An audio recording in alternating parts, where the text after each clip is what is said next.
ഈ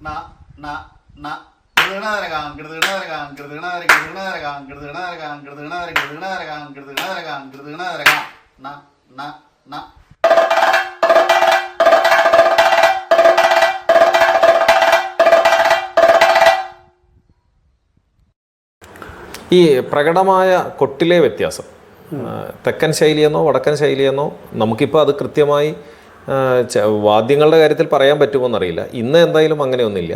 അപ്പോൾ പണ്ടുണ്ടായിരുന്നു എന്ന് പറയുന്ന ഇതിൻ്റെ മറ്റ് വേഷങ്ങളോട് ഇപ്പം ഉണ്ണി പറഞ്ഞു, വേഷങ്ങൾക്ക് അവരെടുക്കുന്ന ഇതിന് എണ്ണങ്ങൾക്ക് കൊട്ടിക്കൊടുക്കുക എന്നത് മാത്രമേ ഉള്ളൂ. ഇപ്പം പക്ഷേ അങ്ങനെ അല്ലാത്ത കുറേ വേഷങ്ങളില്ലേ, ഇപ്പോൾ കത്തി പിന്നെ തെരനോക്കിൻ്റെ എണ്ണങ്ങളോ അല്ലെങ്കിൽ പതിഞ്ഞ പദങ്ങളോ കൃത്യത വേണ്ടുന്ന അവസരങ്ങളിൽ എങ്ങനെയായിരിക്കാം അപ്പോൾ ആ തെക്കൻ ശൈലിയുടെ ഒരു മേള സംവിധാനം ഉണ്ടായിരുന്നത്?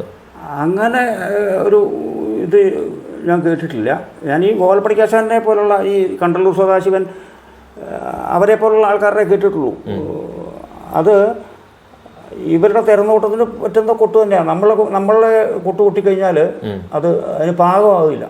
മുട്ടാർ ശിവരാമൻ എന്നൊക്കെ പറഞ്ഞ പഴയ വേഷക്കാരുണ്ട്, അവരുടെയൊക്കെ വട്ടം വെച്ചാലാശനൊക്കെ നമുക്ക് കൊട്ടാൻ ചിലപ്പോൾ ബുദ്ധിമുട്ടാണ്. അവർ കാണിക്കുന്നത് നമുക്ക് മനസ്സിലായില്ല. ഇവർക്ക് മനസ്സിലാവും, അവർക്ക് മനസ്സിലാവും. കാരണം ഇവരെ ഒന്നിച്ച് സഹകരിച്ചിരുന്നതും ആ ശീലം കൊണ്ട് അവർക്ക് മനസ്സിലാവും. അതിന് പ്രത്യേക കൊട്ടൊക്കെ ഉണ്ട് അവർക്ക്. നമുക്കത് പിന്നെ നല്ലതോ ചീത്തയോ എന്തോ ആയിക്കോട്ടെ, അല്ലെങ്കിൽ കൂടുതൽ മോശത്തരല്ല പറയുന്നത്. അത് ഇപ്പോഴത്തെ പോലെയുള്ള കൊട്ടല്ല. അത് തെക്കൻ സമ്പ്രദായം എന്ന് പറയുന്നൊരു കൊട്ട് തന്നെ ആ കാലത്ത് ഉണ്ടായിരുന്നു. ഇത് പറഞ്ഞു കേട്ടിട്ടല്ലാതെ ഇത്രയും കൃത്യമായി. ഞാനിപ്പം തെക്കൻ കളരി പഠിച്ച ആളാണെന്ന് പറയുന്നെങ്കിലും ഞാൻ പഠിച്ചതൊക്കെ വടക്കൻ സമ്പ്രദായം, വേഷക്കാര് തെക്കരായതുകൊണ്ട് ഉണ്ണി ഈ അരങ്ങിൽ സജീവമാവുന്ന കാലത്ത് ഇവിടെ ഹരിപ്പാട്ടാശാൻ, ചെല്ലപ്പമ്പിള്ളയാശാൻ ഇവരുടെയൊക്കെ ഒരു സജീവമായ കാലമായിരുന്നു. അവരോടൊപ്പം ധാരാളം കൊട്ടിയിട്ടില്ലേ? അവരോട് കൊട്ടിയിട്ടായിരിക്കുമല്ലോ തുടങ്ങുന്നത് ഉണ്ണി, അല്ലേ? അപ്പൊ ആ അന്നത്തെ കഥകളി അരങ്ങുകൾ, അന്നത്തെ അരങ്ങുകളെ കുറിച്ച് എന്താ വെച്ചാൽ അവിടെ വാദ്യം മാത്രമല്ല, അരങ്ങിലെ നടൻ്റെ പ്രവൃത്തിയും കൂടി. ഇപ്പം ഒരു കലാശം എടുക്കുന്നതിലായിക്കോട്ടെ, അല്ലെങ്കിൽ നമുക്ക് ശരിക്കും കത്തിയുടെ കാര്യത്തിലാണ് തിരനോക്ക് തൊട്ട് അതിൻ്റെ അകത്തെ വ്യത്യാസങ്ങളുണ്ട്.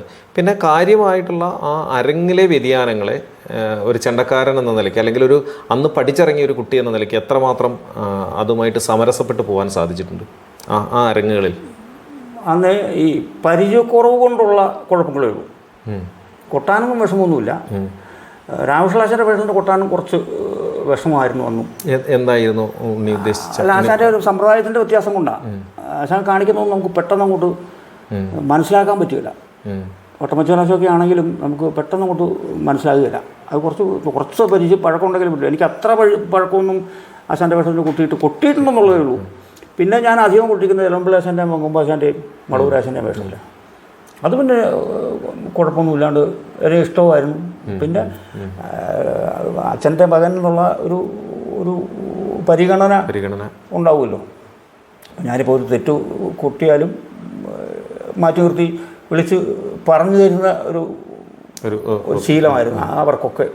മടവൂരാശാനെ ഇതേ സമയത്ത് പിന്നെ ഈ നടന്മാരെല്ലാം നിൽക്കെ തന്നെ വലിയ കളികൾക്ക് വടക്ക് നിന്ന് വരുന്ന അന്നൊരു പക്ഷേ കൃഷ്ണനാരാശൻ തൊട്ടിങ്ങോട്ട് തുടങ്ങി, അല്ലേ? കൃഷ്ണനാരാശാന് അധിക കാലവും ഗോപിയാശാൻ, ചന്ദ്രശേഖരാശാൻ, വാസുവാശാൻ, ഇവരുടെ എല്ലാം ഒരു വലിയ ഇവർ നിറയുന്ന കളികൾക്കും ഉണ്ണി സജീവമായി. കാരണം ഉണ്ണി തിരുവല്ലക്കാരനാണ്. തിരുവല്ലയിൽ കഥകളികൾക്ക് ഒരു പഞ്ഞമില്ല, പുറം കളികളാണെങ്കിലും.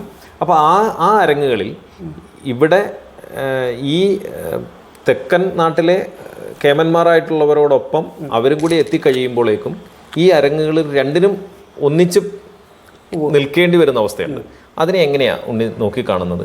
ഇന്നത്തെ ഉണ്ണിയല്ല, അന്നത്തെ പഠിതാവ് അല്ലെങ്കിൽ അരങ്ങിലേക്ക് കയറിയ ഉണ്ണി എങ്ങനെയാണ് നോക്കിക്കണ്ടത്? തുടക്കക്കാരൻ എന്നുള്ള നിലയ്ക്ക് പരിഭ്രമിച്ചിട്ട് തന്നെയാണ്. പിന്നെ അവർക്ക് എന്നെ ഒരു വിശ്വാസമില്ല. കലാമണ്ഡലത്തിലോ അല്ലെങ്കിൽ ഒരു വടക്കൻ സ്ഥാനത്തിലോ പഠിക്കാത്ത ഒരാളെന്നുള്ള നിലയ്ക്ക് അവർക്ക് എന്നെ അത്രയും കൊണ്ട് വിശ്വസിക്കാൻ പറ്റില്ല. എനിക്കിത് അറിയാമോ എന്നുള്ളൊരു ചിന്ത അവരുടെ മനസ്സിലുണ്ടാവുമായിരിക്കും. എനിക്ക് തോന്നിയിട്ടുള്ള കാര്യമാണ്. പിന്നെ ഞാനത് പരമാവധി പഠിക്കാനേ ശ്രമിച്ചിട്ടുള്ളൂ. ആശാന്മാരുടെ ആണെങ്കിലും വേഷക്കാർ ഗോപിയാശാനായാലും അവരുടെ ആയാലും ഇപ്പോൾ ഉണ്ണികൃഷ്ണനോ അല്ലെങ്കിൽ അന്നത്തെ ഒരു കാലം എന്ന് പറയുന്നത് രാമകുട്ടേശനൊക്കെ സമൃദ്ധമായി ഇവിടെ വേഷം കെട്ടിയിരുന്ന ഒരു കാലമുണ്ട്.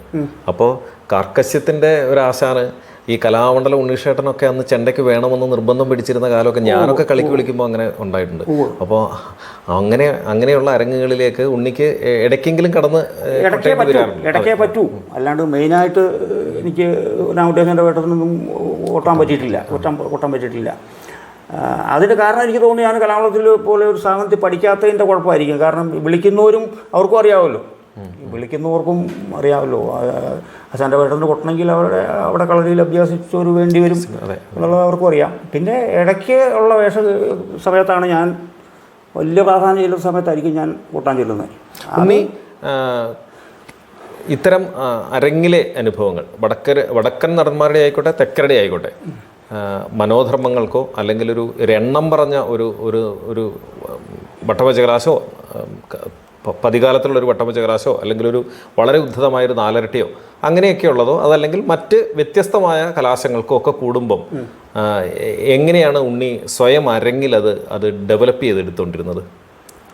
അത് കണ്ടു ശീലിച്ച ഞാൻ കളിക്ക് പോയി കഴിഞ്ഞാൽ പരമാവധി ഉറങ്ങാതെ ഇവരുടെ എല്ലാം കാണാൻ ഇപ്പോഴും പഠിക്കുക തന്നെയാണ്. ഞാൻ ഉറങ്ങാറില്ല. അത് പണ്ട് മുതലേ അച്ഛൻ ശീലിപ്പിച്ചിരിക്കുന്നതാണ്. കളിയുള്ള ദിവസം പോയി കിടന്ന് ഉറങ്ങുകയല്ല, അരങ്ങത്ത് ഇത് കാണാനും താളം പിടിക്കാനോ ഒക്കെ ആവശ്യങ്ങൾ നമ്മൾ ചെയ്യണം എന്നുള്ളൊരു ഇത് കണ്ടാൽ തന്നെ നമുക്ക് മനസ്സിലാവുള്ളൂ. നമുക്ക് അറിയാമെന്ന് പറഞ്ഞിട്ട് കാര്യമില്ല. ഇപ്പോൾ 15 വട്ടം എനിക്ക് അറിയാം, പക്ഷെ അത് കാണുമ്പോൾ ഓരോ പ്രാവശ്യം കാണുമ്പോഴും നമുക്ക് എന്തെങ്കിലും ഒന്ന് മനസ്സിലാക്കാൻ പറ്റും. ഓരോ അരങ്ങുകളും ഒരു പുതിയ പാഠത്തെ അങ്ങനെ തന്നെയാണ് എല്ലാം അങ്ങനെ തന്നെയാണ്. ഞാനിപ്പം ഉണ്ണികൃഷ്ണൻ കൂട്ടുമ്പോഴായാലും കൃഷ്ണദാസ് കൂട്ടുമ്പോഴായാലും ഇനിയിപ്പോൾ ആരായിക്കോട്ടെ കൂട്ടുമ്പോൾ ഞാൻ ഈ പരമാവധി ഇപ്പം പേര് പറഞ്ഞു വന്നപ്പോൾ ഏതാണ്ട് കേരളത്തിലെ പ്രശസ്തരായിട്ടുള്ള ഇന്ന് ജീവിച്ചിരിക്കുന്ന എല്ലാ ചെണ്ടക്കാരും അല്ലെങ്കിൽ അതിന് തൊട്ടു മുമ്പ് പറഞ്ഞവരുടെ ഒപ്പം ഉണ്ണിക്ക് സഹകരിക്കേണ്ടി വന്നിട്ടുണ്ടല്ലോ. അങ്ങനെയുള്ള ആ കൊട്ടിൻ്റെ അനുഭവങ്ങൾ ഞാൻ അരങ്ങ് മുമ്പ് ചോദിച്ചത് വേഷത്തിനോട് ചേരുന്നതാണെങ്കിൽ ചെണ്ടയോട് ചേർന്ന് നിൽക്കുമ്പം അവിടെ മേളപ്പദത്തിലാവാം, ഇരട്ട മേളപ്പദങ്ങൾക്കാവാം, അതല്ലെങ്കിൽ ഉദ്ധത വേഷങ്ങൾക്ക് 2 ചെണ്ട കൊടുക്കേണ്ടി വരുമ്പോഴാവാം. അങ്ങനെയുള്ള അവസരങ്ങൾ എന്താണ് ഒരു അനുഭവം? ഞാൻ കൊട്ടിയിട്ടുള്ള ചെണ്ടക്കാർ കേശവട്ടം മുതൽ കീബോർഡാണ്. ഈ മേളപ്പദമായാലും കളിക്കായാലും പൊതുവാളാശാൻ്റെയും മന്നാടിയാശാൻ്റെയും മാറ്റക്കാരനായിട്ട് കൂട്ടിയിട്ടുണ്ട്. ചുരുക്കം 1-2 കളികൾക്ക്. പൊതുവാളാശാൻ്റെ മാറ്റക്കാരെന്ന് പറയാൻ പറ്റില്ല. ഞാൻ മാലക്കലയിൽ പൊതുവാളാശാൻ ഉള്ള കളിക്കെല്ലാം പോകാറുണ്ട്. അത് അച്ഛൻ കഴിഞ്ഞാൽ അത് വേറൊരു പരിഗണന അത്രയേ ഉള്ളൂ. അപ്പോൾ പിന്നെ കേശവേട്ടൻ്റെ കൂടെ ധാരാളം കളിക്ക് കൂട്ടിയിട്ടുണ്ട്. സാധാരണ വാസുവേട്ടൻ ബെല്ലാവട്ടിൻ്റെ കൂടെ അത്ര അധികം ഇല്ലെങ്കിലും കുറേ കളികൾ കൂട്ടിയിട്ടുണ്ട്. പിന്നെ കീപ്പോട്ട് ഉണ്ണികൃഷ്ണൻ, കൃഷ്ണദാസ്, എൻ്റെ മുകളിലുള്ള ആൾക്കാർ, പിന്നെ താഴെയുള്ള കുറേ ആൾക്കാർ ഇവരുടെ കൂടെ മേളപ്പം. ഇന്നിപ്പോൾ കഥകളി ചെണ്ടയിൽ നമ്മൾ ആദ്യം പറയുന്ന പേര് കലാമണ്ഡലം ഉണ്ണികൃഷ്ണൻ എന്ന് തന്നെയാണ്. നിങ്ങളുടെ രണ്ടിൻ്റെയും പേരിൻ്റെ സാമ്യം, 2 ഉണ്ണികൃഷ്ണന്മാരാണല്ലോ. ഈ 2 ഉണ്ണികൃഷ്ണന്മാരും കൂടെ ചേരുമ്പോൾ ഇടർച്ചകളാണോ പതർച്ചകളാണോ അതോ തികഞ്ഞ ഒരു സൗഹൃദ അന്തരീക്ഷമാണോ ഉണ്ടാവുക? തികഞ്ഞ സൗഹൃദ അന്തരീക്ഷമാണ് എൻ്റെ നോട്ടത്തിൽ. എൻ്റെ ചോദ്യത്തിൽ മറിച്ചൊരു അർത്ഥമല്ല, അങ്ങനെ എടുക്കരുത്. കലാകാരന്മാർ തമ്മിലുള്ള ഒരു സൗഹൃദം പണ്ടത്തേക്കാൾ കൂടുതൽ ഉള്ള കാലഘട്ടമാണിത്. അതുകൊണ്ടാണ് ഞാൻ അങ്ങനെ ചോദിക്കാനിടയായത്. പക്ഷെ പണ്ട് ഈ സങ്കുചിതമായ നമ്മളുടെ ശൈലിയെയും ദേശത്തിനെയും ഇത് ഉണ്ടായിരുന്നു പണ്ട്. കഥകളി ലോകത്ത് നല്ല പോലെ ഉണ്ടായിരുന്നു. ഇന്ന് അങ്ങനെയൊന്നുമില്ല. ഇന്ന് വടക്കരെല്ലാം തെക്ക് വരുന്നു, തെക്കുള്ളവരെല്ലാം വടക്ക് പോയി കൊട്ടുന്നുണ്ട്. അപ്പോൾ അത്തരമൊരു സമയം, ഞാൻ ഈ പേരിൻ്റെ സാമ്യം കൂടിയാണ് അങ്ങനെ ചേർത്ത് വെച്ചത്. പിന്നെയും വലിയ കലാകാരന്മാരുണ്ടാവാം, എങ്കിലും എന്താണ് ആ അനുഭവം? അങ്ങനെ ഇവരാരും എന്നോട് താല്പര്യമില്ലായി ഉള്ളതായിട്ട് എനിക്ക് തോന്നിയിട്ടില്ല ഇന്നുവരെ. ഞാൻ കൂടെ കൂട്ടുന്നത് ഇഷ്ടമായിട്ടും അവരുടെ പെരുമാറ്റത്തിൽ നിന്നാണല്ലോ നമ്മൾ മനസ്സിലാക്കുക. അല്ലാതെ നേരിട്ടിപ്പം അങ്ങനെ പറയേണ്ട ആവശ്യമില്ലല്ലോ. അവരാരും തന്നെ കൂടെ കൂട്ടുന്നത് ഇഷ്ടമായിട്ടാണ്. പിന്നെ എനിക്ക് നിവൃത്തി ഉണ്ടെങ്കിൽ ഞാൻ മേളപ്പത്തിന് പോകുന്നതിന് മുമ്പായാലും ഞാൻ അവരോട് എൻ്റെ സീനിയർ ആണെങ്കിൽ നല്ല കലാകാരൻ്റെ ലക്ഷണം. തീർച്ചയായിട്ടും മുതിർന്നവരോടാണെങ്കിലും അരങ്ങത്ത് വരുന്ന വലിയ അധ്യവസാനക്കാരനോടാണെങ്കിലും ഒരു ധാരണ എത്തുക, ഓരോ കളിക്കും ഉണ്ടാവുക, അതൊരു ആവശ്യമുള്ള ഘടകമല്ലേ? ചോദിക്കാറുണ്ട്. അത് ഇപ്പോൾ ചോദിക്കാത്തത് കൃഷ്ണദാസനോട് മാത്രമേ ഉള്ളൂ ഇപ്പോൾ. കാരണം എന്ന് വെച്ചാൽ കൃഷ്ണദാസൻ ഞാനായിട്ട് അനവധി വളപ്പം കൂട്ടിയിട്ട് എപ്പോഴും ഒന്നിച്ചുള്ളത് കൊണ്ട് അങ്ങനെ ഒരു ചോദ്യത്തിന്റെ ആവശ്യമില്ല. ഒരു പരിചയം ഉണ്ട്. ഉണ്ണിക്ക് ശേഷമുള്ള ചെണ്ടക്കാർ ഇപ്പം പിന്നെ കൃഷ്ണദാസൻ്റെ സീനിയർ ആണെന്ന് പറയാൻ പറ്റില്ല. കാരണം ഞങ്ങൾ ഏതാണ്ട് ഒരേ കാലത്ത് പഠിച്ചിറങ്ങിയവരാ.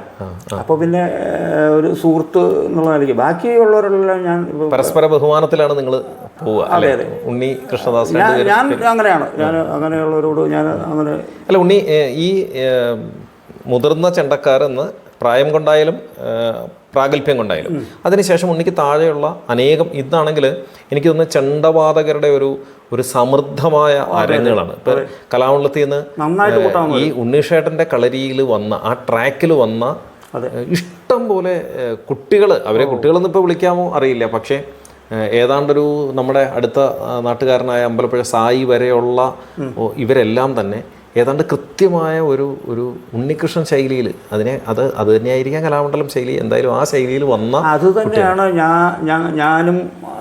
ഞാനും അല്ലെങ്കിൽ എന്നെ പോലെ ഉള്ള ആൾക്കാർ അവരുമായിട്ടുള്ള വ്യത്യാസം. അവർ കാര്യങ്ങൾ പഠിച്ചിട്ടാണ് പുറത്തിറങ്ങിയത്. ഞങ്ങൾ പുറത്തിറങ്ങിയിട്ടാണ് പഠിച്ചത് അല്ലേ? തമ്മിലുള്ള വ്യത്യാസം. ഞങ്ങൾ കോഴ്സ് കഴിയുമ്പോൾ എന്താണെന്ന് നിശ്ചയമില്ലാത്ത അവസരമായിരുന്നു. അത് കഴിഞ്ഞ് പുറത്തിറങ്ങിയിട്ടാണ് ഞാൻ മുഴുവനും പഠിച്ചുണ്ടാക്കിയത്. അച്ഛൻ പഠിപ്പിച്ചത് ഒക്കെ കയ്യിലുണ്ടത്. ഏതാണ്ട് എല്ലാ കഥകളും അധ്യവസാന വേഷങ്ങളും കൊട്ടാൻ പ്രാപ്തനായ ഒരു അവസ്ഥയിലെത്തിയ ശേഷം ഉണ്ണിക്ക് അപ്പോഴാണ് ഒരു കലാകാരന് ചിലതിനോടൊക്കെ കൂടുതൽ അടുപ്പവും ചിലതിനോടൊക്കെ ഒരു അകൽച്ചയും തോന്നി തുടങ്ങുക. അങ്ങനെ ഏതെങ്കിലും കഥകൾ സ്വയം സംതൃപ്തി നൽകുന്ന അരങ്ങുകളുണ്ടോ? ചില കഥകൾക്ക് കൊട്ടാൻ അതെ, ഒരു വാദ്യക്കാരനെ സംബന്ധിച്ചും ചെണ്ടവാദകനെ സംബന്ധിച്ചും സ്വയം കൊട്ടി നിറയാൻ സാധിക്കുന്ന അരങ്ങുകൾ, അങ്ങനെയുള്ള കഥകൾ അല്ലെങ്കിൽ കഥകളിലെ തന്നെ അരങ്ങുകൾ ഒന്ന് എണ്ണി പറയാമോ?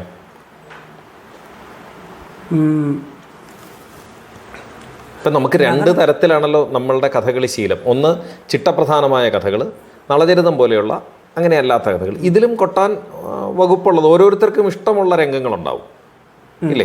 അങ്ങനെയുള്ള രംഗങ്ങളെ ഒന്ന് ഓർത്ത് പറയുമോ? അല്ല, അങ്ങനെ പ്രത്യേകിച്ച് പറയാൻ പറ്റില്ല. ഇന്ന കഥയ്ക്ക് കിട്ടാൻ കൂടുതൽ ഇഷ്ടം അങ്ങനെ ഒരു കലാകാരനെ സംബന്ധിച്ചോളം പറയാൻ പറ്റുമോ? പറയാൻ പറ്റില്ല. എല്ലാം കലാകാരന് ഒരുപോലെ എന്നല്ലേ പറയാൻ പറ്റൂ. നമ്മൾ ഇപ്പോൾ അങ്ങനെ ആഗ്രഹിച്ചിട്ട് കാര്യമില്ല. ഇപ്പോൾ ഉത്ഭവം കൊട്ടാൻ വലിയ ഇഷ്ടമാണെന്ന് പറയാമെന്നുള്ളതല്ലാണ്ട്, അല്ലെങ്കിൽ കാലഘട്ടത്തിന് കൊട്ടാൻ വലിയ ഇഷ്ടമാണ് എന്ന് പറയാമെന്ന് വെറുതെ അങ്ങനെ മോഹം പറഞ്ഞിട്ട് കാര്യമില്ല. നമുക്ക് അങ്ങനെയല്ല നമുക്ക് വരുന്നത്. അല്ല, അത് സത്യമാണ്. ഇവിടെ അരങ്ങുകളുടെ അഭാവം ഒരു പ്രശ്നമുണ്ട്. കാലഘട്ടവും എല്ലാ കഥകളും കൊട്ടാൻ ഇഷ്ടം തന്നെയാണ്. പ്രത്യേകിച്ച് നല്ല വേഷക്കാരാണെങ്കിൽ, നല്ല വേഷക്കാരൻ ഞാൻ ഉദ്ദേശിക്കുന്നത് കൃത്യമായിട്ട് കാര്യങ്ങൾ ചെയ്യുന്നുണ്ട്. അല്ലാതെ ഉള്ളവരുടെ വേഷത്തിൽ കുട്ടികളുടെ കുഴപ്പം എന്താ വെച്ചാൽ നമ്മൾ വിചാരിക്കുന്ന പോലെ ഒന്നും കാര്യങ്ങൾ നടക്കില്ല. ഉണ്ണി, ഒരു നല്ല വേഷക്കാരൻ എന്ന് പറയുമ്പം അതിനെ ഒന്ന് ഡിഫൈൻ ചെയ്താൽ, അതിനെ ഒന്ന് നിർവചിച്ചാൽ, ഉണ്ണിയുടെ കാഴ്ചപ്പാടിലെ ആ നല്ല വേഷം ഒന്ന് പറയാമോ?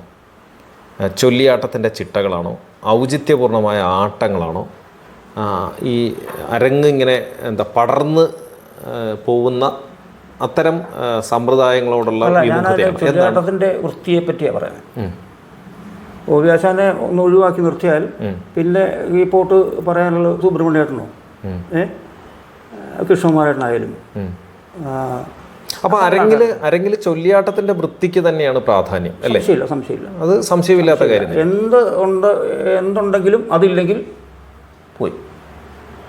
ഇത് കൊട്ടിനും ബാധകമല്ലേ? ഈ വൃത്തി എന്ന് പറയുന്നത് അവർ വൃത്തിയായിട്ട് കാണിക്കുമ്പോഴേ നമ്മുടെ കൊട്ടിന് വൃത്തി വരും. ഇപ്പം മുമ്പ് പറഞ്ഞ പോലെ ഉരുളുകൈയുടെ അമിത പ്രയോഗങ്ങളോ അല്ലെങ്കിൽ അസ്ഥാനത്തുണ്ടാക്കുന്ന ചില ശബ്ദങ്ങളോ ഇത് കൊട്ടിനും ബാധകമാണല്ലോ. ഞാൻ എപ്പോഴും ചിന്തിക്കുന്നത്, ഒരു മുദ്ര പോയാലും നമുക്ക് കൊട്ടാൻ പറ്റിയില്ല, അത് വലിയ ഒരു മഹാപരാധമായിട്ടൊന്നും എനിക്ക് തോന്നിയിട്ടില്ല.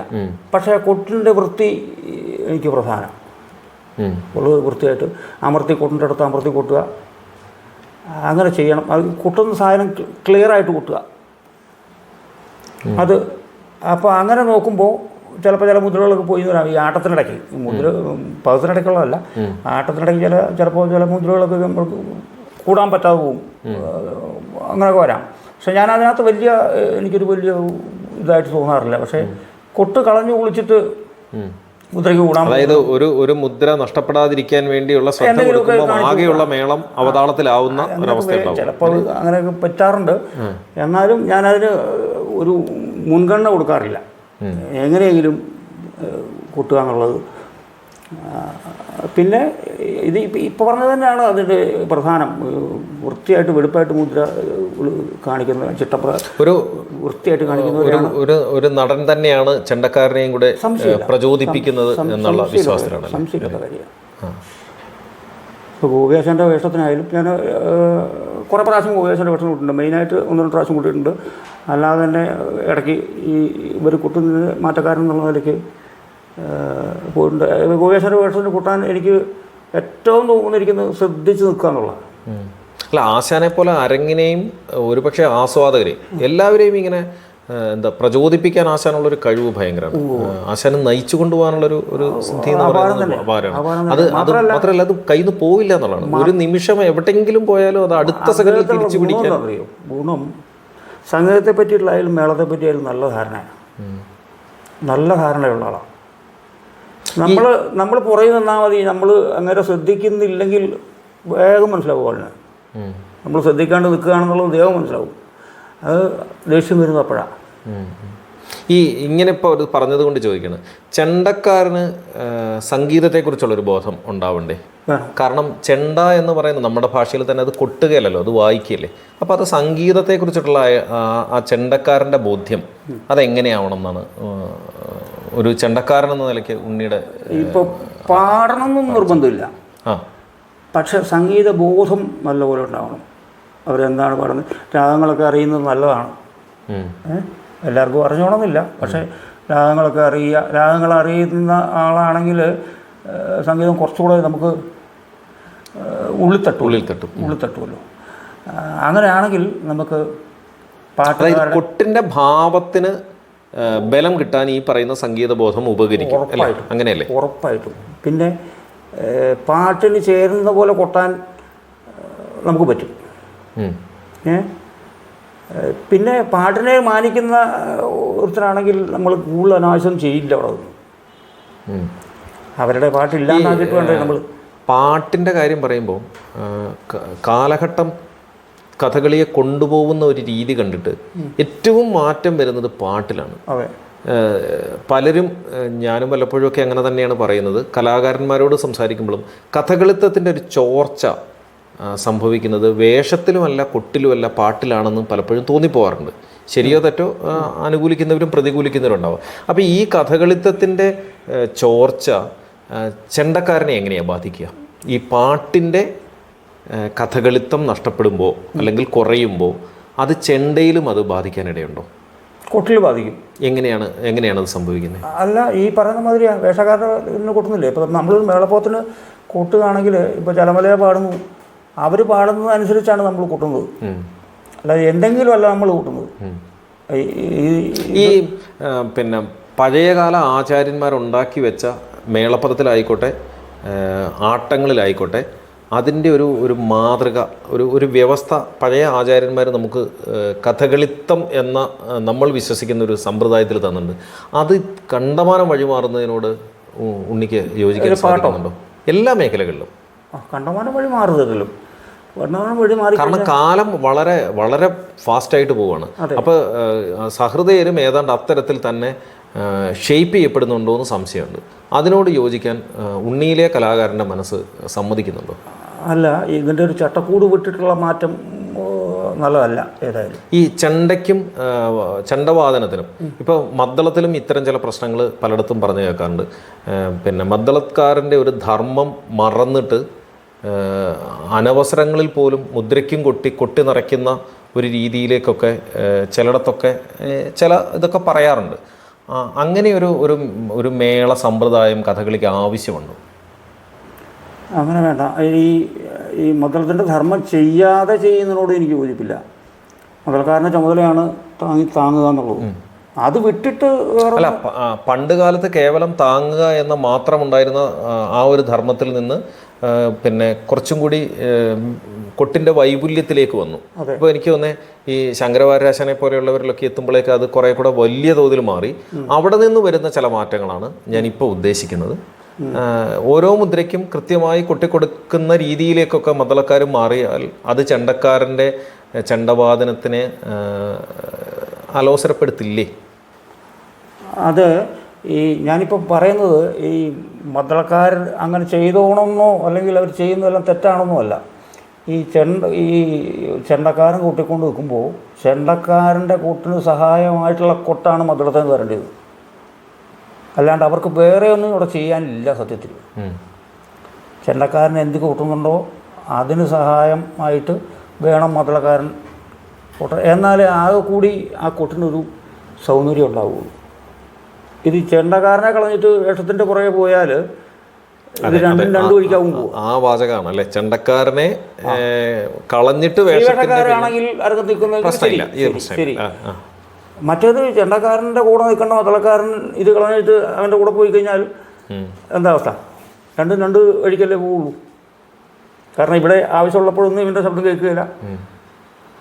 അപ്പം അങ്ങനെയുള്ള അത് ഈ അടിസ്ഥാനമായിട്ട് പഠിച്ചു വന്നവരത് ചെയ്യുന്നുണ്ടെന്ന് എനിക്ക് തോന്നുന്നില്ല. അല്ലാത്തവരുണ്ടാവും.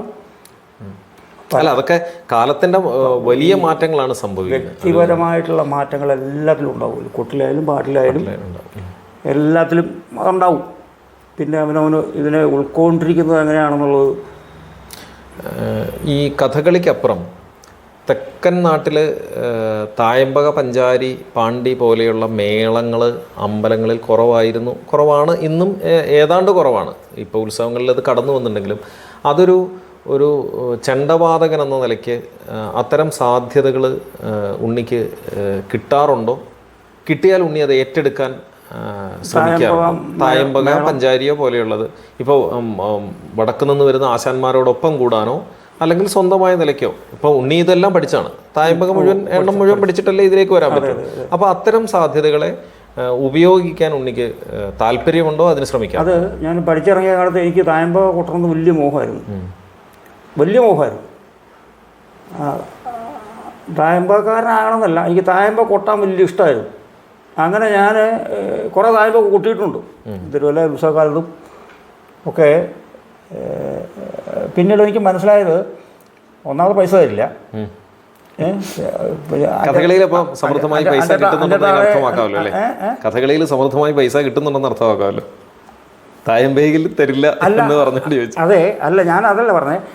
തായമ്പകർ നമ്മൾ 5-6 ആളെ കൂട്ടിയിട്ട് വേണം തായമ്പ നടത്താൻ. അവരെ പറഞ്ഞു കഴിഞ്ഞാലുള്ള പൈസ തരേണ്ടവർ. മറ്റേ അതല്ലല്ലോ. മറ്റേ ഇപ്പോൾ എൻ്റെ ഒരാളുടെ കാര്യമല്ലോ. അപ്പോൾ അങ്ങനെ ഞാനൊരു 3-4 തായമ്പയോടെ കൂട്ടി. അപ്പോൾ ഈ കമ്മിറ്റിക്കാർ നമ്മളെ പറ്റിച്ച് വിടുകയുള്ളൂ. തരാമെന്നൊക്കെ പറയും. പക്ഷേ അപ്പം അല്ല, അത് അന്നത്തെ കമ്മിറ്റിയുടെ കാര്യമായി പറയുന്നത്. അപ്പം അങ്ങനെ ഇത് ഉണ്ണി ഇതെല്ലാ കാലഘട്ടത്തിലും എല്ലാ കലാകാരന്മാരുടെയും പൊതുവായ സങ്കടം മാത്രമായിരുന്നു. അത് നമ്മൾ ഒറ്റതിരിഞ്ഞ് ചിന്തിക്കേണ്ട കാര്യമില്ല. പിന്നെ അത് തന്നെയല്ല, എൻ്റെ ഉദ്ദേശം വേറൊന്നായിരുന്നു. പ്രചാരത്തിലാക്കണം എന്നുള്ളൊരു ഉദ്ദേശം ഉണ്ടായിരുന്നു. പക്ഷെ അത് പ്രചാരത്തിലാകത്തില്ല. കാരണം ആ കാലത്ത് തായമ്പ എന്നൊരു സാധനം ഉണ്ണി പ്രചാരത്തിലാക്കണം എന്ന് ഉദ്ദേശിച്ച നമ്മുടെ നാട്ടിലും ഇതിന് തായമ്പയ്ക്കൊരു പ്രാധാന്യം ഉണ്ടാവണം. പക്ഷെ അത് ഉണ്ണി അതൊരു വെല്ലുവിളിയായി ഏറ്റെടുക്കേണ്ടതായിരുന്നു എൻ്റെ വിനീതമായ അഭിപ്രായം. കാരണം കഥകളിയിലെ ചെണ്ട ആസ്വദിക്കുന്ന ഒരാൾക്ക് ആസ്വദിക്കാൻ ശേഷി ഉണ്ടാവണമെങ്കിൽ ഈ മേളത്തെക്കുറിച്ച് പൊതുവായൊരു ധാരണ ഉണ്ടാവണമെന്ന് വിശ്വസിക്കുന്ന ഒരാളാണ് ഞാൻ. അതുകൊണ്ട് തന്നെ അത്തരം ഒരു മേള സംസ്കാരം. പക്ഷെ അതിന് ഫലമുണ്ടായി. ഞാനൊരു 4-5 കൊല്ലം അടുപ്പിച്ച് തായമ്പ കൂട്ടി. ഇപ്പം ഞാൻ ഇവിടുത്തുകാരനായതുകൊണ്ട് അവർ അത്രയ്ക്ക് അതിന് വില തരുള്ളൂ. പിന്നെ അവർ പുറത്തുനിന്ന് ആളെ വിളിക്കാൻ തുടങ്ങി, എനിക്ക് തന്നില്ലെങ്കിലും. ഇപ്പം എങ്ങനെയായാലും കൊല്ലം ഒരു തായമ്പെങ്കിലും നടക്കാറുണ്ട്. അല്ല, കഥകളി എന്ന് പറയുന്നത് കഥകളിക്ക് മേളം അനിവാര്യമാണ്. അപ്പോൾ ആ മേളത്തെക്കുറിച്ചിട്ടുള്ള ഒരു ധാരണ സൃഷ്ടിക്കാൻ ഇത്തരം ഒരു സംസ്കാരത്തിൻ്റെ പരിമിതി തെക്കൻ പ്രദേശങ്ങളിൽ ഉണ്ടായിരുന്നു എന്നുള്ളതാണ് ഞാൻ അർത്ഥമാക്കിയത്. അതിനെ പരിഹരിക്കാനുള്ള ഒരു ശ്രമം അല്ലേ ഉണ്ണി ഉദ്ദേശിച്ചത്? തന്നെയാണല്ലോ. അതെ. ഞാൻ കൊട്ടുന്നതിന് മുമ്പ് ആകെ ഒരു വായ്പ മറ്റൊന്ന് ശങ്കരേട്ടൻ്റെയാണ്. അത് വർഷങ്ങൾക്ക് മുമ്പ് ഒറ്റ വായ്പ ഉണ്ടായിട്ടുണ്ട് ഇവിടെ.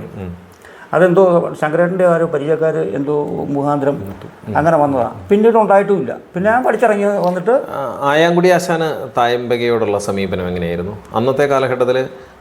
ആശാന് വടക്കരോട്, പ്രത്യേകിച്ച് പൊതുവാൾ ആശാനെ പോലെ ഒരു ഗുരുനാഥനെ മനസ്സിൽ സങ്കല്പിച്ചുകൊണ്ട് നടക്കുന്ന ആശാന് അത്തരം സാധ്യതകളെ ഉപയോഗിച്ചിട്ടുണ്ടോ? തായമ്പക പോലെയുള്ള അല്ലെങ്കിൽ മേളങ്ങൾക്ക് പോവുക അങ്ങനെയുള്ള ശീലങ്ങളുണ്ടായി? മേളത്തിന് പരിപാടിക്കായിട്ട് അങ്ങനെ പോകാറില്ല. ഞാൻ ആകെ അച്ഛൻ മേളപ്പം കൂട്ടുന്നുകൊണ്ടിരിക്കുന്നത് മാങ്ങാനത്ത് അമ്പലത്തിലാണ്. മാങ്ങാനത്ത് അച്ഛൻ ചെറുപ്പകാലത്ത് കളിച്ച് വളർന്ന സ്ഥലമാണ്. അവിടെ ഒരു കഥകളിയുടെ കളരിയൊക്കെ ഉണ്ടായിരുന്നു. അവിടെ അച്ഛൻ്റെ ചേച്ചിയുടെ വീട്ടിൽ താമസം, വർഷങ്ങൾ താമസം. ആ കാലത്താണ് മിടുക്കൻ ചേട്ടനെ പഠിപ്പിക്കലും അതുപോലെ. അവിടെ ചെന്ന് കഴിഞ്ഞാൽ, കളിക്ക് ചെന്ന് കഴിഞ്ഞാൽ അന്നത്തെ എഴുന്നള്ളത്തിന് അച്ഛനാണ് പഞ്ചാരി കൊട്ടാറ്. എന്നെ കൂടെ നിർത്തി കൂട്ടിച്ചിട്ടുണ്ട്. അങ്ങനെ അച്ഛൻ മേളം കൂട്ടുന്നത് ഞാൻ അങ്ങനെ കണ്ടിട്ടുള്ളൂ, അനുഭവിച്ചിട്ടുണ്ട്. അങ്ങനെ പരിപാടിക്ക് പോകുന്നത് ഞാൻ കണ്ടിട്ടില്ല. പിന്നെ തായപ്പ ഇടയ്ക്കാതായപ്പോൾ കൂട്ടുന്നുണ്ടോ ഇവിടെ നമ്മുടെ അമ്പലത്തിൽ തന്നെ. ഇടയ്ക്കാതായപ്പോൾ അത് ശിഷ്യന്മാരെല്ലാം കൂടെ നിർബന്ധിച്ച് ഒരു പ്രാവശ്യം അങ്ങനെ ഇടയ്ക്കാതായപ്പോൾ കൂട്ടി. ഉണ്ണി, കഥകളിയുടെ അരങ്ങുകൾ മുമ്പേ പറഞ്ഞ സമകാലിക അരങ്ങുകളെ ഉണ്ണി ഇപ്പം ഏതാണ്ടൊരു ആദ്യസ്ഥാന ചണ്ടക്കാരൻ എന്ന നിലയിലേക്ക് വളർന്നു കഴിഞ്ഞു. അപ്പോൾ മുമ്പേ തന്നെ ഉണ്ണി തന്നെ പറഞ്ഞു, കൃഷ്ണദാസാശാനാണെങ്കിൽ പോലും ഏതാണ്ട് സമപ്രായവും സമകാലീനനും തന്നെയാണ്. അപ്പോൾ ഇനിയുള്ള അരങ്ങുകളിൽ ഉണ്ണിക്ക് ഒരു ഒന്നാം ചെണ്ടക്കാരനായി ഉണ്ണി കൃഷ്ണൻ എന്ന ആളാണ് കഥകളിയെ, ആ അരങ്ങുകളെ നയിക്കേണ്ടത്. അപ്പോൾ ഈ കഥകളിയെക്കുറിച്ചിട്ടുള്ളൊരു ആ അരങ്ങുകളെക്കുറിച്ചിട്ടുള്ള ഉണ്ണിയുടെ കാഴ്ചപ്പാട് എങ്ങനെയായിരിക്കും? ഉദ്ദേശിക്കുന്നത് ഞാൻ കഥകളിയെ വീക്ഷിക്കുന്ന കാര്യമാണ്. കഥകളി, അതെ. ഉണ്ണി ആദ്യസ്ഥാനത്ത് എത്തിക്കഴിഞ്ഞു. കഥകളി ചെണ്ടയിലെ പിന്നെ ആദ്യസ്ഥാനക്കാരനായി അവിടെ നിൽക്കുമ്പോൾ നിയന്ത്രണങ്ങൾ പലതും ഉണ്ണിയുടെ കൈകളിലേക്കും എത്തുന്നുണ്ട്. ആരെവിടെ കൊട്ടണം, ഏതരങ്ങ് എങ്ങനെ വേണം, എവിടെയാണ് ചിലപ്പം ദീർഘിപ്പിക്കേണ്ടത് എന്ന് പോലും പറയേണ്ടി വരുന്നൊരു അവസരങ്ങളുണ്ടാവും. അപ്പോൾ അങ്ങനെ ആ കഥകളി അരങ്ങുകൾ എങ്ങനെയായിരിക്കണം എന്നാണ് ഉണ്ണിയുടെ. അല്ല, അതിന് നമ്മൾ ശീലിച്ച് വന്നൊരു ഒരു രീതി തന്നെ ഉണ്ടല്ലോ. ഇപ്പോൾ ഉണ്ണിശേഷനും ഞാനുമാണ് ചെണ്ടയ്ക്കെങ്കിൽ ഉണ്ണിശേഷന് പോകേണ്ട രംഗത്തിന് കണക്കുണ്ടോ, ഞാൻ എന്നെ പറഞ്ഞു വിടേണ്ട രംഗത്തിന് കണക്കുണ്ടോ, എൻ്റെ താഴെ ഒരാളുണ്ടെങ്കിൽ അയാൾ എവിടെയാണ് പോകേണ്ടതെന്ന് അതിപ്പോൾ പരസ്പരം പറയണം നിർബന്ധമൊന്നുമില്ല, അറിയാം. ഇപ്പോൾ എൻ്റെ മേളിലൊരു ചെണ്ടക്കാരനുണ്ടെങ്കിൽ ഞാൻ എവിടെയാണ് ഇപ്പോൾ 2ാം ദിവസമാണ് ഞാൻ എവിടെയാണ് പോകേണ്ടി വരിക എന്നുള്ളത് എനിക്കറിയാം. അത് ഇപ്പം ഞാൻ മെയിനായിട്ടുള്ള സ്ഥലത്തും എൻ്റെ താഴെയുള്ള ആൾക്കാർക്കും അതറിയാം. 2ാമത്തെ ആൾ എവിടെയാണ് പോകേണ്ടി വരും, 2ാമത്തെ ആൾ ഇപ്പോൾ കലിക്ക് പോകേണ്ടി വരും. അപ്പോൾ അത് നേരത്തെ തന്നെ ഒരു ഇതുണ്ട്. പിന്നെ അവർ അതിന് പോകാൻ പറ്റാത്തവരാണ് അല്ലെങ്കിൽ അതുപോലുള്ള വേഷക്കാരാണ് എന്നൊക്കെ വരുമ്പോഴാണ് ഞാൻ പൊക്കോളാം എന്ന് പറയേണ്ടി വരും, നിർദ്ദേശിക്കേണ്ടി വരുന്നത്. അത്രയേ ഉള്ളൂ. ഉത്സവ കഥകളികളുടെ ബാഹുല്യം ഒരു സൈഡിൽ, ക്ലബ്ബ് കഥകളികൾ സജീവമാകുന്ന ഒരു കാലഘട്ടം.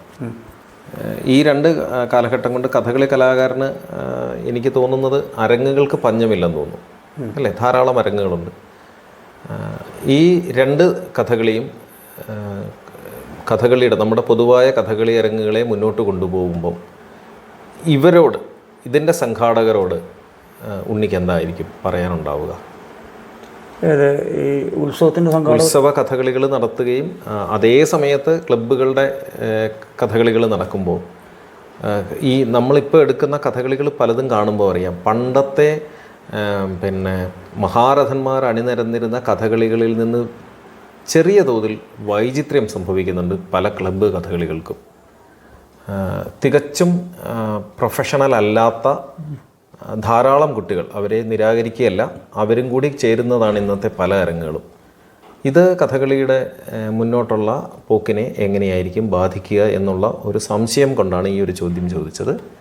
ഉത്സവ അരങ്ങുകളും ക്ലബ്ബ് അരങ്ങുകളും എത്രത്തോളം കഥകളികൾക്ക് ഉപകാരപ്പെടുകയാണ് ഇനിയുള്ള നാളുകളിൽ? അവരോടെന്താണ് ഉണ്ണിക്ക് പറയാം? ക്ലബ്ബുകാരും ഉത്സവ കമ്മിറ്റിക്കാരും ആണ് പൊതുവേ കഥകളിയെ നിലനിർത്തുന്നത് ഈ കാലഘട്ടത്തിൽ അവർ തന്നെയാണ്, അതിന് സംശയമില്ല. അവരാണ്. അവർ ഈ പ്രോത്സാഹനം കൊടുക്കേണ്ടത് അത്യാവശ്യമാണ്. ക്ലബ്ബുകാർ പ്രത്യേകിച്ച്. ഉത്സവ കമ്മിറ്റിക്കാർക്ക് പിന്നെ പ്രോത്സാഹിപ്പിക്കാൻ പറ്റുമോ? അവർ ചിന്തിക്കുന്നത് എന്താ? വലിയ കളി നടക്കുക, വലിയ കളി നടത്തുക, പരമാവധി ഗെയിമായിട്ട് നടത്തുക. അല്ലാതെ കുറച്ച് പേരൊക്കെ ഉണ്ടാവുമായിരിക്കും. ഈ പ്രോത്സാഹനം കിട്ടിയതുകൊണ്ട് മാത്രം വലുതാവുമോ? അതുമില്ല. എന്നെ കുറേ പേരെ അങ്ങോട്ട് പ്രോത്സാഹിപ്പിച്ചാൽ ഞാൻ വലുതാവില്ല. ഇല്ല, അത് കഥകളിയിൽ അത് വളരെ സത്യസന്ധമായ കാര്യം തന്നെയാണ്. വലുതാവത്തില്ല. കുറച്ച് പൊക്കിയൊക്കെ ഇങ്ങനെ നിർത്താമെന്നുള്ളതല്ലാണ്ട് ആ കൈ എപ്പോൾ ഇടുന്ന ഈ താവോട്ട് പോരില്ലേ. അപ്പോൾ ഒപ്പം നമ്മൾ പരിശ്രമിക്കുക, അതിൻ്റെ ഒപ്പം വേണ്ടേ പ്രോത്സാഹനം. അത് രണ്ടും കൂടി ആകുമ്പോഴാണ് നിലനിൽപ്പുള്ളൂ എന്ന് ഞാൻ വിചാരിക്കുന്നു. അല്ലേ? എല്ലാവരും വേഷക്കാരായാലും പാട്ടുകാരായാലും ഇല്ല, അല്ലാണ്ട് കേമാണെന്ന് ഇങ്ങനെ പറഞ്ഞിട്ട് വലിയ കാര്യമൊന്നുമില്ല. അതിനൊപ്പം അവൻ പരിശ്രമിച്ചാൽ അതിന് നിലനിൽപ്പുണ്ടാവും. ഇപ്പം ഉണ്ണിയുടെ വാക്കുകൾ പറയുമ്പോൾ ഉണ്ണി തന്നെ അതിൻ്റെ ഒരു ഉദാഹരണമാണെന്ന് തോന്നുന്നു അല്ലേ? സ്വയം പരിശ്രമിച്ചു എന്നുള്ളത് ഉണ്ണിയുടെ വാക്കുകളിൽ പറയാതെ വായിച്ചെടുക്കാൻ സാധിക്കുന്നുണ്ട്. അത് അവിടെ എനിക്ക് തോന്നുന്നത് ഉണ്ണിക്ക് അങ്ങനെ പരിശ്രമിച്ചിരുന്ന ഉണ്ണിക്ക് ഒരുപക്ഷെ ഏറ്റവും വലിയ പ്രചോദനമായത് തിരുവല്ലയിലെ ശ്രീവല്ലഭനായിരിക്കാം. കാരണം കഥകളിയുടെ ബാഹുല്യം കൊണ്ട് എല്ലാ അരങ്ങുകളും ഉണ്ണിക്ക് അവിടെ കൊട്ടാൻ സാധിച്ചിട്ടുണ്ടാവില്ലേ? ആ തിരുവല്ല എന്ന് പറയുന്ന അല്ലെങ്കിൽ തിരുവല്ല ക്ഷേത്രത്തിലെ കഥകളി വഴിപാടായി നടക്കുന്ന ആ അരങ്ങിനെ മാത്രമായി ഒന്നെടുത്ത് ശ്രീവല്ലഭന്റെ അനുഗ്രഹം അത് മാത്രമാണ്, സംശയമൊന്നുമില്ല. എന്നോടൊരിക്കൽ നമ്മുടെ പൂവാളാശൻ്റെ മകനില്ലേ മോഹനേഷേട്ടൻ പാട്ട് എവിടെയോ കളിസ്ഥലത്ത് ഞങ്ങൾ ഇങ്ങനെ സംസാരിച്ച് നിൽക്കുമ്പോൾ ഉണ്ണി ഈ കേരളത്തിൽ ഏറ്റവും കൂടുതൽ കളിക്ക് കൂട്ടുന്ന ഉണ്ണിയാണ്. ഞാൻ പറഞ്ഞു ഇത് എവിടുന്ന അറിവ് എവിടുന്നാണ് കിട്ടിയെന്ന് അറിയണ്ടേ? സർവേ വല്ല നടത്തുന്നു. അല്ല, ഞാൻ പറഞ്ഞത് എവിടുന്ന ഇത് അറിവ് കിട്ടിയത്? അത് പുള്ളിയുടെ മകൻ പുള്ളിയോട് പറഞ്ഞാണോ ഇനി ഒരാളുണ്ട് അയാളാണ് ഏറ്റവും കൂടുതൽ കളിക്ക് കൂട്ടുന്നത്. ഞാൻ പറഞ്ഞത് എനിക്ക് പുതിയ അറിവാണ് സംഭവം. അപ്പോൾ മോനേട്ടൻ എന്നോട് ഇങ്ങോട്ട് പറഞ്ഞു തരികയാണ്, ഇഷ്ടംപോലെ ഉത്സവക്കളി ഇല്ലെന്ന് ചോദിച്ചു. നമ്മൾ ഉത്സവക്കളിയുണ്ട്, തിരുവല്ലയിൽ 360 ദിവസം കളിയുണ്ട്, അതുകൊണ്ട് തന്നെയാണ് ഇങ്ങനെ പേര് വന്നത്. നമ്മൾ ശരിയായിരിക്കും. കാരണം ഇവിടെ തന്നെ ഒരു 100 കളി കൂടുതൽ കൂട്ടുന്നുണ്ട് ഒരു കൊല്ലം. പുറത്തൊരു 100-150 കളിയെങ്കിലും സീസൺ സമയത്തുണ്ടാവും. സംഭവം ശരിയായിരിക്കും. 360 ദിവസവും 360 ഇല്ലെങ്കിൽ ഒരു 250 ദിവസമെങ്കിലും കളി കൂട്ടുന്നുണ്ട്. അപ്പോൾ ശരിയായിരിക്കും. അപ്പം ഞാൻ പറഞ്ഞത് അതിലേറിയ പങ്കും തിരുവല്ലയിലാണ്. ശ്രീവല്ലഭൻ്റെ അനുഗ്രഹമല്ലാതെ വേറെന്താ? ഏറ്റവും അപ്പം പ്രോത്സാഹനം തന്നത് 2 കളിയോഗക്കാരുണ്ട് ഇപ്പോൾ, 2 പേരും എന്നെ വിളിക്കാറുണ്ട്. 2 പേരും വിളിക്കാറുണ്ട്. അത് ഞാൻ മാത്രമേ ഉള്ളൂ അങ്ങനെ ഒരാൾ. ബാക്കിയുള്ളവരെല്ലാം ഏതെങ്കിലും ഒരെണ്ണത്തിലേ ഉള്ളൂ. ഒരു ചേരിയിലും നിൽക്കാതെ കൊട്ടിന്റെ പക്ഷത്ത് മാത്രം, ഒന്നും ഒരു പക്ഷവും ഇല്ലാതെ കൊട്ടിന്റെ പക്ഷത്ത് മാത്രം നിൽക്കുന്ന ആളായി. എനിക്ക് എൻ്റെ കാര്യം മാത്രമേ ഉള്ളൂ. ഇവർക്ക് വേണ്ടിയിട്ട് എന്തെങ്കിലും ചെയ്തു കൊടുക്കാനോ അവരെ പുറകെ നടക്കാനോ ഇല്ല, ഞാൻ പോകാറില്ല. ഉണ്ണിച്ചേട്ടൻ തന്നെ വന്ന ഇവിടെ എന്ത് കളിക്കൊക്കെ ഒട്ടുമുക്കാലും കളിക്ക് ഞാൻ ഉണ്ടാവും. ഇനി ഞാൻ വേറെ എവിടെയെങ്കിലും കളിക്ക് പോയെങ്കിൽ അങ്ങനെയൊക്കെ ഉള്ളൂ ഞാൻ ഒഴിവാകാറ്. അതുകൊണ്ട് നമ്മൾ പോവുക, നമ്മുടെ ജോലി ചെയ്യുക, അതിനപ്പുറം കളി നന്നാവാൻ വേറൊന്നും വേണ്ട അല്ലേ? നമ്മളെ കൊണ്ടാകുന്ന ജോലി ചെയ്യുകയാണ് അതിൻ്റെ പ്രധാനം. അത് ചെയ്യുക, ആവശ്യമില്ലാത്ത കാര്യത്തിന് പോകാണ്ടിരിക്കുക. ഭഗവാന്റെ പ്രോത്സാഹനവും പ്രചോദനവും അതിങ്ങനെ അദൃശ്യമായി വന്നുകൊണ്ടിരിക്കുക. ദൃശ്യമായ പ്രോത്സാഹനങ്ങൾ ക്ലബ്ബുകൾ അല്ലെങ്കിൽ പ്രത്യേകം ഉത്സവ സംഘം, എല്ലാ കലാകാരന്മാർക്കും ഏതെങ്കിലും ഒരു സ്ഥലത്ത് ആ സ്ഥലത്ത് കഥകളി നടത്തുന്നവരോട് മുതിർന്നവരോട് ഒരു ബന്ധമുണ്ടാവുക, അത് സൂക്ഷിക്കാതെ സ്വാഭാവികമാണ് ക്ലബ്ബുകളോട്. അങ്ങനെ ചുറ്റുപാടുമുള്ള നമ്മുടെ പ്രദേശത്തോ അല്ലെങ്കിൽ ദൂരദിക്കിലോ എവിടെയാണെങ്കിലും അവിടെയൊക്കെയുള്ള കഥകളിയെ സ്നേഹിക്കുന്ന സംഘാടകർ, സഹൃദയർ, അങ്ങനെയുള്ളവരെ ഒന്ന് എണ്ണി പറയാമോ എനിക്ക്? സ്ഥിരമായിട്ട് ഞാൻ കളിക്ക് പങ്കെടുക്കുന്ന ഉണ്ണിയെ കളിക്ക് വിളിക്കുന്നത്, ഉണ്ണിയുടെ കൊട്ടിനെ ആസ്വദിക്കുന്നവർ, അതിലുപരി കഥകളിയെ സ്നേഹിക്കുന്ന അങ്ങനെയുള്ളൊരു കൂട്ടം ആൾക്കാരെ കൊണ്ടാണ് കഥകളി നിലനിൽക്കുന്നത്. അവരും ഉണ്ണിക്ക് വേണ്ടുന്ന പ്രോത്സാഹനം നൽകുന്നുണ്ടല്ലോ. അങ്ങനെയുള്ളവരെ ഒന്ന് ഓർത്ത്. ഞാൻ സ്ഥിരമായിട്ട് എല്ലാ കൊല്ലം എന്നെ വിളിച്ചുകൊണ്ടിരിക്കുന്ന കുറേ സ്ഥലങ്ങളുണ്ട്. ആനേടി പറഞ്ഞ ചെങ്ങന്നൂർ,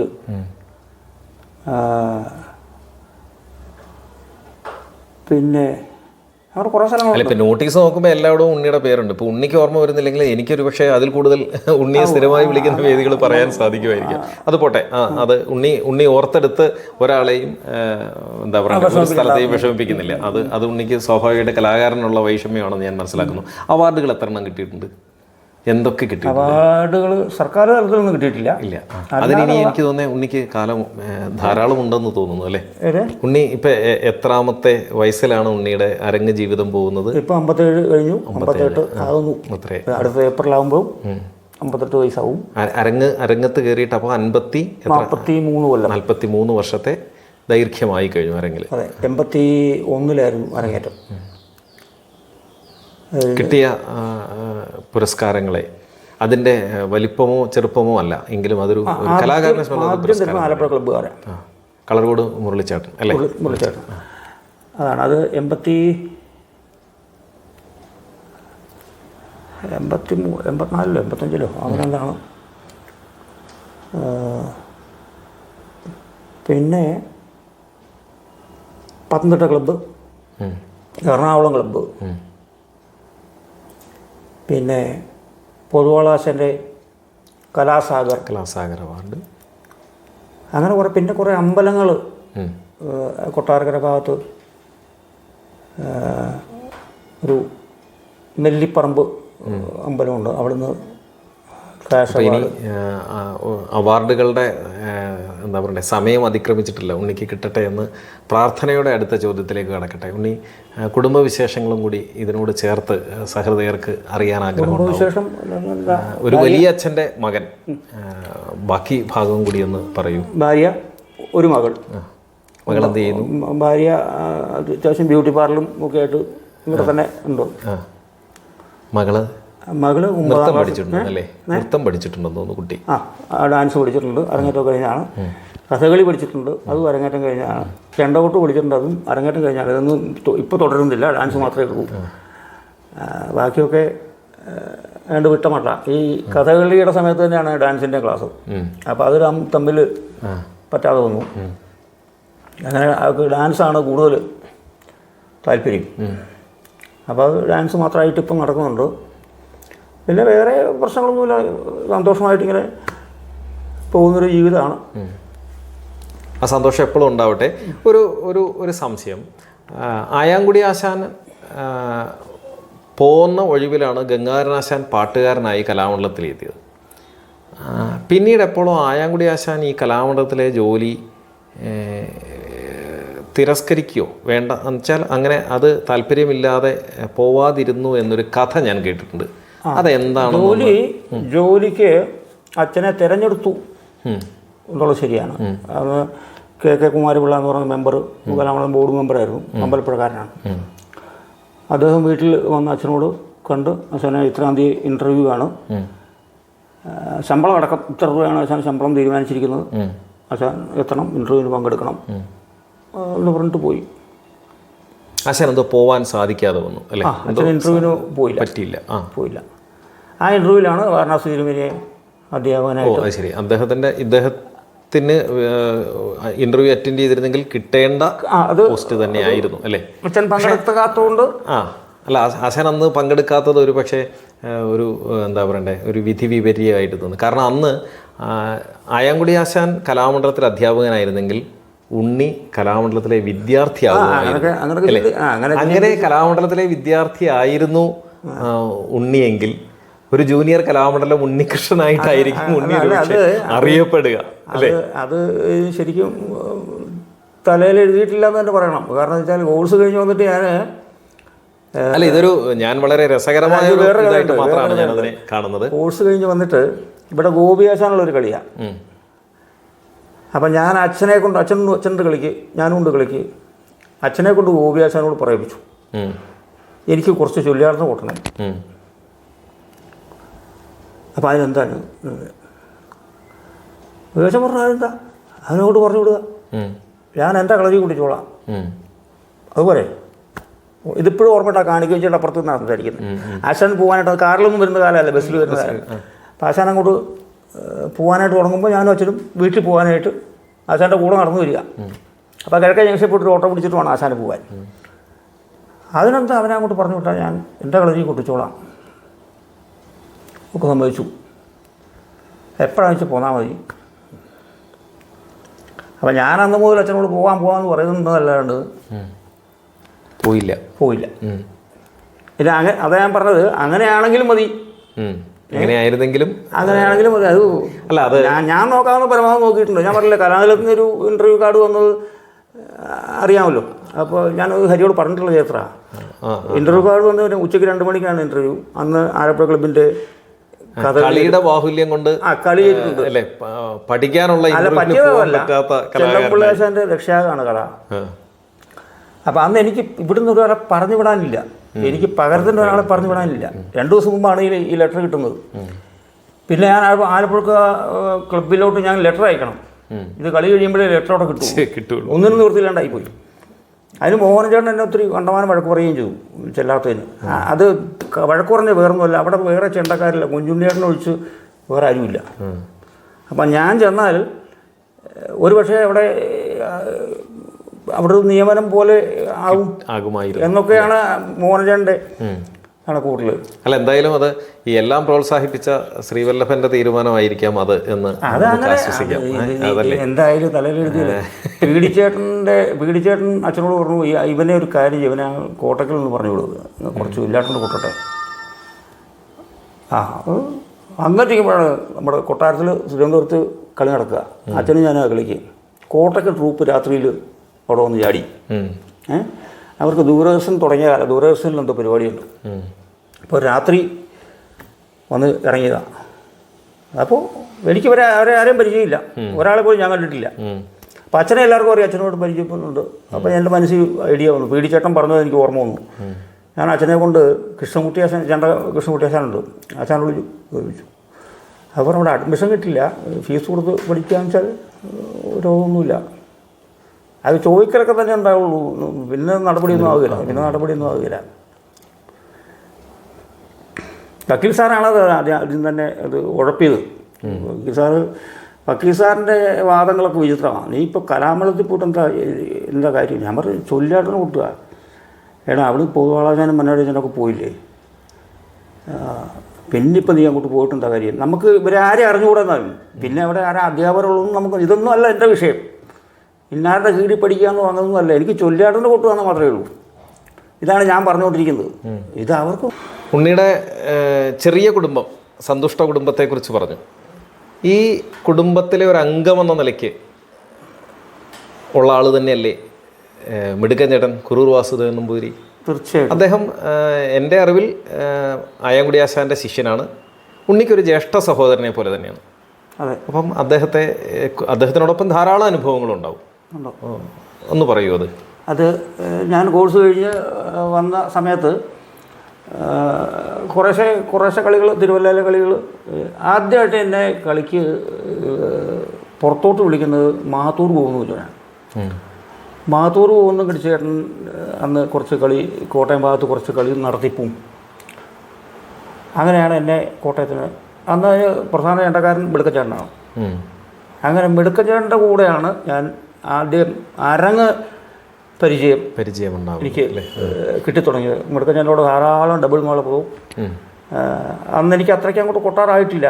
അപ്പോൾ എനിക്ക് കൊട്ടാൻ വയ്യാത്ത ഭാഗം മാറ്റക്കാരൻ്റെ ഭാഗമാണെങ്കിൽ പോലും പുള്ളി എനിക്ക് കൊട്ടാൻ പറ്റുകയില്ല എന്ന് മനസ്സിലാക്കിക്കൊണ്ട് പുള്ളി തന്നെ കൊട്ടും. എന്നെ കൊണ്ട് കൊട്ടാവുന്ന രംഗത്ത് മാത്രമേ പുള്ളി എന്നെ വിടുകയുള്ളൂ. ശരിക്കും ഒരു ജ്യേഷ്ഠ സഹോദരന്റെ എല്ലാ സാമീപ്യവും സ്നേഹവും എല്ലാം തന്നുകൊണ്ട് അങ്ങനെ കുറെ കൊല്ലക്കാലം പുള്ളി. പിന്നെ ഞാൻ പുറത്തോട്ട് മറ്റു സ്ഥലങ്ങളിൽ കളിക്ക് പോകാൻ തുടങ്ങിയപ്പോഴാണ് ആ ഒരു ബന്ധം കുറച്ച്, ഞാൻ അങ്ങോട്ട് കളിക്ക് പോക്ക് കുറഞ്ഞതും. മിടുക്കഞ്ചേട്ടൻ്റെ ഭാഗത്ത് നിന്ന് വളരെ പ്രോത്സാഹനം. ആശാന് പ്രിയപ്പെട്ട ശിഷ്യൻ തന്നെയാണ്, അച്ഛന് ഏറ്റവും പ്രിയപ്പെട്ട ആൾ. അച്ഛൻ്റെ ആദ്യത്തെ ശിഷ്യനാണ്. അതായത് വാരണാസി അദ്ദേഹത്തിനെ പഠിപ്പിക്കുന്നതിന് മുമ്പ് ഉള്ള ശിഷ്യനാണ്. വാരണാസി വലിയ അദ്ദേഹത്തിനെ അച്ഛൻ കുറച്ച് പഠിപ്പിച്ചിട്ടുണ്ട്. അതിനു മുമ്പ് ഇത് എല്ലാം പൊതുവാളാശാൻ പറഞ്ഞിട്ടുള്ള പഠിപ്പില്ല. മിടുക്കച്ചേട്ടനെ ആയാലും വാരണാസി അദ്ദേഹത്തിനെ ആയാലും ഓ അങ്ങനെയാണല്ലേ, പൊതുവാളാശാന്റെ നിർദ്ദേശമാണ് ഇന്ന ഇന്ന ആൾക്കാരെ നീ പഠിപ്പിച്ചോളൂ എന്നുള്ള ഇതിലല്ലേ, അങ്ങനെയായിരുന്നു അല്ലേ? തിരുമേനിയെ പഠിപ്പിച്ചത് പുറപ്പാടും വളപ്പം ആണ്. അപ്പൊ ഈ രാമൻ നമ്പൂതിരിയോ? രാമൻ തിരുമേനി എൻ്റെ ഒരു ജ്യേഷ്ഠ സഹോദരൻ എന്ന് പറയാമെന്നുള്ളതല്ലാണ്ട് ഞങ്ങൾ അല്ല ആശാൻ കലാമണ്ഡലത്തിൽ പഠിച്ചു വന്ന ആള്. ഇവരൊക്കെ ഓരോ കാലഘട്ടത്തിൽ എന്താ കഥകളി ചെണ്ടയെ മുന്നോട്ട് കൊണ്ടുപോയി. എനിക്ക് ഉള്ള അച്ഛൻ മാർഗിൽ നിന്ന് പോന്നു കഴിഞ്ഞ് അച്ഛന് മുമ്പും അച്ഛൻ പോന്നു കഴിഞ്ഞിട്ടും രാമതിരുമേനിയാണ് മാർഗിലെത്തി. രാമനമ്പൂരി എന്തോ കാര്യത്തിന് അവിടുന്ന് മാർഗിൽ നിന്ന് പോയതിനു ശേഷമാണ് അച്ഛൻ അവിടെ ചെല്ലുന്നത്. ഓ അങ്ങനെയാണല്ലേ. അത് അച്ഛൻ പോന്നു കഴിഞ്ഞപ്പോൾ പിന്നെയും തിരുമേനി മാർഗിയിൽ അധ്യാപകനായി. പിന്നെ തിരുമേനിയുടെ കൂടെ ഞാൻ ഇഷ്ടംപോലെ കളിക്ക് കൊണ്ട് ഒരുമിച്ച് സന്തോഷമാണ്. അല്ല ഇവരെല്ലാം ഈ നാട്ടുകാർ എന്നുള്ള ഒരു എന്താ പറയണ്ടേ ഒരു കൂട്ടായ്മയിൽ വരേണ്ടവരാണല്ലോ.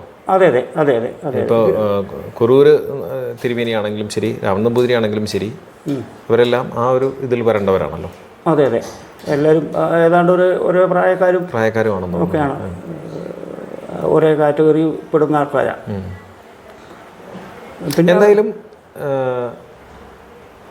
ഒരു വലിയ പാരമ്പര്യത്തിൻ്റെ കണ്ണിയാണ് ആയാങ്കുടി ഉണ്ണികൃഷ്ണൻ എന്ന തിരുവല്ല ഉണ്ണികൃഷ്ണൻ. കലാഭാരതി എന്ന് പറയുന്ന ഒരു സ്കൂളിലെ വിദ്യാർത്ഥി ആയതുകൊണ്ട് കലാഭാരതി എന്ന ടൈറ്റിൽ കൂടെ ചേർക്കുമ്പോഴും അതിനൊക്കെ അപ്പുറത്ത് കേരളത്തിൽ അങ്ങോളം ഇങ്ങോളമുള്ള കഥകളി വേദികളിൽ സജീവ സാന്നിധ്യമായി കേവലം ഒരു പേരിൻ്റെ മാത്രം പിൻബലത്തിലല്ലാതെ പടർന്ന് പന്തലിക്കാൻ ഉണ്ണികൃഷ്ണന് സാധിച്ചിട്ടുണ്ടെന്ന് തന്നെയാണ് ഒരു കഥകളി കാഴ്ചക്കാരൻ എന്ന നിലയ്ക്ക് എൻ്റെ വിശ്വാസം. അതിൽ ഉണ്ണിക്ക് ഗുരുനാഥന്മാരുടെ അനുഗ്രഹവും ഗുരുനാഥനും അച്ഛനുമായിട്ടുള്ള ആയാങ്കുടി ആശാൻ്റെ അനുഗ്രഹവും ശ്രീവല്ലഭൻ്റെ അനുഗ്രഹവും ഉണ്ടായി. ധാരാളം അരങ്ങുകളുണ്ടാവട്ടെ. ഉണ്ണിയുടെ കാഴ്ചപ്പാടിൽ ഉണ്ണി കഥകളിയെ കാണുന്ന ആ ഒരു കഥകളി ദർശനം ഉണ്ണി പറയുന്നത് പോലെ തന്നെ അതിൽ ഒട്ടും കാലത്തിനനുസരിച്ചിട്ടുള്ള മായം ചേർക്കാതെ കൊട്ടി നിറയാൻ ഉണ്ണിക്ക് സാധിക്കട്ടെ, മേന്മേൽ ശ്രേയസ് ഉണ്ടാവട്ടെ എന്ന പ്രാർത്ഥനയോടെ ഇത്രയും സമയം വളരെ സാധാരണ സഹൃദയർക്ക് പരിചിതമല്ലാത്ത ചില കഥകളിലൂടെ ഈ ആയാങ്കുടി ആശാനെയും തന്നെയും തന്നെ വിലയിരുത്തിക്കൊണ്ട് നടത്തിയ ഈ സംഭാഷണത്തിന് ഏറെ നന്ദി സഹൃദയ ലോകത്തിന് വേണ്ടി ഞാൻ അർപ്പിക്കുകയാണ്. നന്ദി, നമസ്കാരം. ഇത്രയും നേരം എൻ്റെ സുഹൃത്തു കൂടിയായ ഹരി എൻ്റെ പഠനകാലം മുതൽ ഇങ്ങോട്ട് ഇന്ന് വരെയുള്ള എല്ലാ വിശേഷങ്ങളും പങ്കുവച്ച് സംസാരിക്കാൻ അവസരം ഉണ്ടാക്കി തന്ന ഹരിയോടും എല്ലാവരോടുമുള്ള നന്ദി രേഖപ്പെടുത്തുന്നു. നമസ്കാരം.